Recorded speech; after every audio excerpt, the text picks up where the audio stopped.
when you think of a homeless person, who do you imagine? And what do you believe are the root causes of family homelessness, and how would you address them if elected?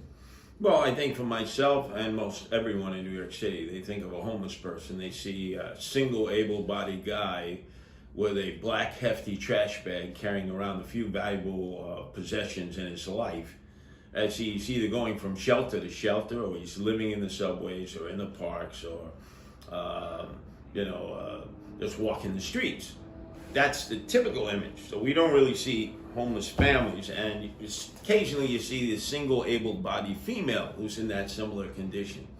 So there's no doubt that families who are homeless, you just don't make the connection, because you don't see them all sitting out, let's say on a piece of cardboard as they're eating, or they're doing their daily survival things. Occasionally, randomly, you see that. But in people's minds, if they see that, they're more likely to want to help those people because of the children involved. But I think that does not resonate in people's minds. They know that there are homeless families, but they don't see them. It's like the invisible persons in New York City. They're there, but you don't see them. And me, who's out in the streets and the subways all the time, this is the difference between me and Eric Adams. He's up in the suites, getting wine dine pocket line. There was a time he was in the streets, but I just don't see homeless families. Although I've been in the shelters with homeless families, I've had some guardian angels who've lived in homeless shelters with their families. So I have firsthand knowledge of it only because of that. Had I not gone to these shelters and checked on them myself, in addition to the other, like the MICA shelters for those who have emotional or mental health issues, or those who've been domestically abused, or for the gays and lesbians and transgenders, and even the special shelters for homeless with pets. They don't have enough of those, because there are a lot of people I'll see who are homeless and they have their pets. But had I not taken the time to visit the family homeless shelters as part of just visiting shelters, or having picked up guardian angels who are living with their families in a shelter, I have no idea, I think, like most New Yorkers. What do you think are the root causes of family homelessness? I think root cause of family homelessness is a number of issues, not similar to the single able-bodied men or women. Who I see having a lot of baggage, meaning drugs, alcohol, emotional issues. I think with families, some of it has to do with abuse, where there was a man in the house. It's not always a man, but generally a man who either abandoned his responsibilities or was abusive, and they just got to get out of there. And I cannot blame them, because you get no response, especially during the lockdown and pandemic. You had a domestic issue, you could forget about anybody coming to your aid, because they wouldn't even come to your house. They wouldn't even file a report. So I would say those issues. I would say cost of living, in addition to housing costs. And thirdly, some of the conditions that people were forced to live in. I was in along the L train. I'm trying to figure out what station that was. There was a family shelter, all families. It was in the Bushwick industrial sector. It's like all hipsters and millennials now, but there's a pretty brand new building.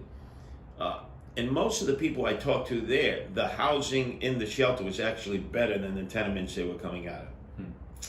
So I think of multiple reasons, but I think cost is first and foremost. How about, you want to give us your best 2-minute pitch about how you're going to revamp the city's approach to family homelessness? Well, I think you have to go out into the neighborhoods and explain about family homelessness, because I've been at a lot of meetings in which the de Blasio administration is basically telling you, hey, tough noogies, you're getting a shelter. No transparency, no discussion, because they had an experience in Maspeth in which the community rallied round and actually prevented a Holiday Inn from being turned into a shelter for single able-bodied men. There's never a discussion. There's never an introduction. I think the best way of doing that is by actually having some of the families in need explain why that shelter is so incredibly important for them and their children and grandchildren.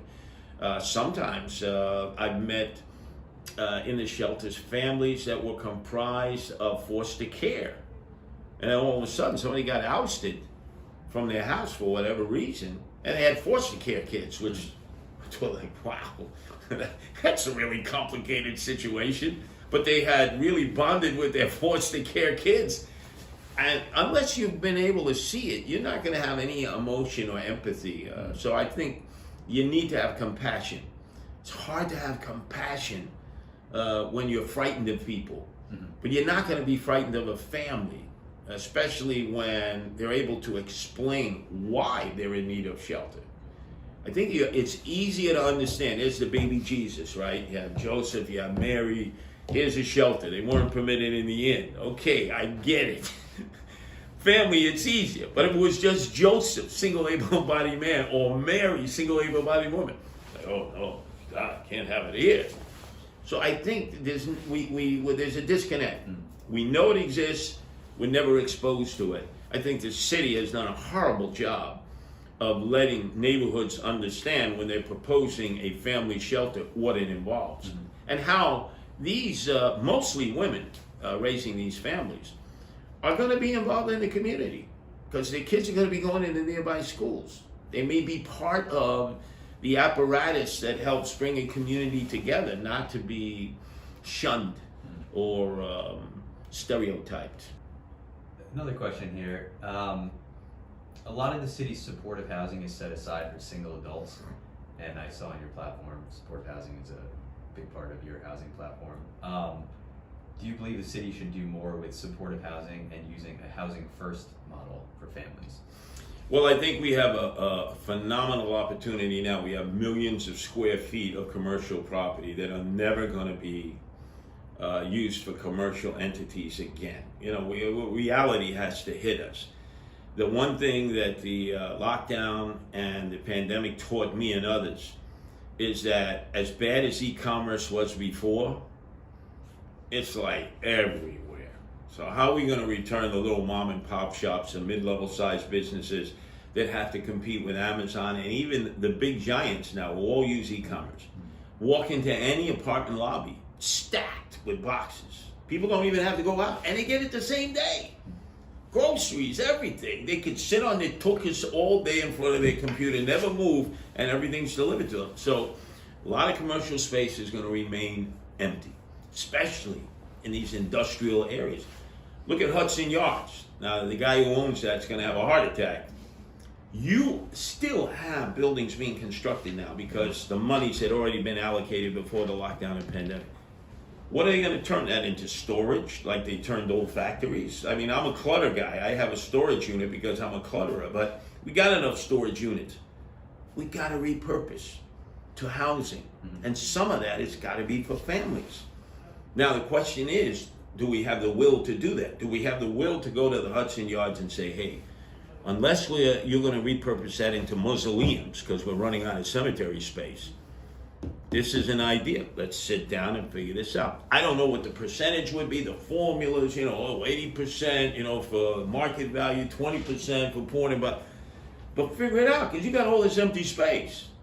And you're going to have to be paying taxes, property taxes, unless your building goes into distress. We don't want that because we don't want the city owning these buildings or the state. But I don't think there's a will to sit down and try to figure this out. Everyone's looking for subsidies. And the guy who owns the Hudson Yards probably thinks, oh yeah, just like Google just bought one of the buildings for like $2.9 trillion or whatever. No, there's going to be empty buildings there and a lot of empty space. So you would convert the commercial space to supportive housing for homeless families? Yeah, especially if all of a sudden you see that there are no takers. Because right now you got this huge supply, no demand. And then you have, like Eric Adams, he's meeting with developers. We want to develop Sunnyside Yards. We want to develop Sunset Park. I think we already have more than enough commercial space. You just want to develop. You just want to collect money and develop, because that's how you make money, is to build. We have to figure out what's going to happen with all the empty space that we have. And one of those has to be affordable housing. The space is empty. Why wouldn't we even contemplate doing that? Do you believe in a housing first model for families? Like, so, you know, New York City has a right to shelter. It would be a right to housing instead of a right to shelter.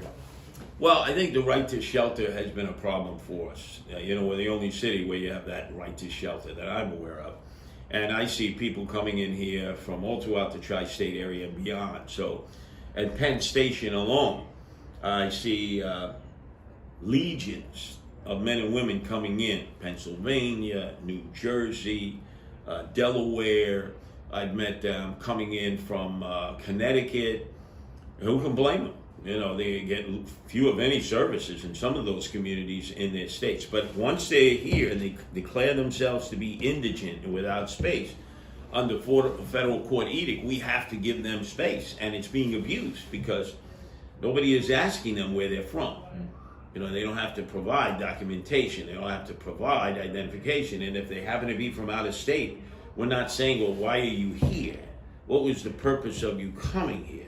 Was it because you knew that the city would have to find you shelter, would have to give you food, would have to clothe you, would have to provide you with Medicaid? We don't even want to go there. So I think unless we deal with that first, then the right to housing, wow, you're going to have a flood of people in here, you know, from all areas. Because once the word gets out, they're going to be pounding the hound. They're going to be taking the Amtrak in. They're going to be getting into New York City by all means necessary. Yeah, you want to be able to provide for your own. I wouldn't be at that point until we deal with the homeless issue. I would say I've done some reporting on the number of people coming from out of town and directly into homeless shelters. It sometimes gets overstated. I think it's between like 3 and 5%, so it is relatively small percentage. But yeah, I mean, it's an interesting point about the housing. The most common reason families go into shelters is domestic violence, and domestic violence survivors are given a quick deadline to leave their HRA emergency shelters, but also face obstacles to getting housing. You have to be in a DHS shelter to be referred to a homeless unit in new affordable housing. Will you give DV survivors in shelters the chance to live in those new homeless set-aside units? And what will you do to help DV survivors stay housed and not enter shelters? Yeah, I would say it goes back to my initial premise. When I've been in the family shelters, the number one reason they're there is because someone is preying on them. Whether a family member, whether boyfriend, husband, whomever, normally a male figure. And then you have to have security there to protect the families. And then when the families go out, they have to be protected. And they're normally not, because they're not shadowed. Tremendously complex issue, because we haven't learned to deal with that at all. So I think that's like priority one. Same thing for gays, lesbians, and transgenders who are getting attacked all the time just because of who they are. They have the same problem. So it's almost like one-stop shopping does not fit all. I say the priority has to be those families that have been domestically abused. You know, whether it's by the male adult, other family members, extended family members. We gotta set up a provision where they don't have to live in fear and not have to make them jump to an enormous number of hoops, because I've seen what it's like. You know, it's without the security in some of these places, it would be violence all day long. The guys are just hanging outside. That's my family. That's my kid. Well, you know, you have an order from the court. You're supposed to not come within X number of feet of this. Fuck the order. Like, now what are you going to do? Get a cop? Now the cops don't want to respond to that. It is extraordinarily difficult. Department of Homeless Services, they almost have like a hands-off issue with their security. Then some of these places have private security. They've been told, don't put your hands on it all. It gets very violent. So that has to be prioritized, absolutely. Domestic violence survivors often find that DV shelters are sited in low-income neighborhoods that struggle with crime, making them feel even less safe. Would you change that? And in general, how will you counter the opposition in high-income and privileged, wealthy, white neighborhoods to the siting of shelters? Yeah, well, again, having been involved in protests against shelters, the number one reason for the protests, and this has been not just exclusive to white, wealthy areas or white middle class areas. I've been in Southeast Queens, predominantly black and West Indian areas. I've been along Linden Boulevard with people from Guyana. I've been in Brooklyn, Hispanic people, all different kinds of people. They just shove a shelter and they never tell you, they never introduce. There's no interaction. I trust people. I think if you're in a situation and you're introducing potential clients and their families, there will always be opposition. You have to face that. This is democracy. People have a right to object. But you're also going to have people who, either because of their religious conviction or the way they were brought up, going to say, how can we say no to them? But how many? How many are they going to be? You got to get the community involved. Oh, we're going to 120. That's a lot.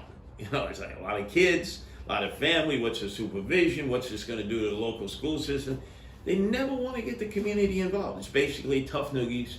It's done overnight, which then immediately alienates you to the families who are being put in. So now it's like you're I-fornicating them, bad-dogging them. Likewise, they know you don't like them, so they feel like they're under stress, under siege. So it's like, why not take the time of an introduction? It's sort of like they're your neighbors.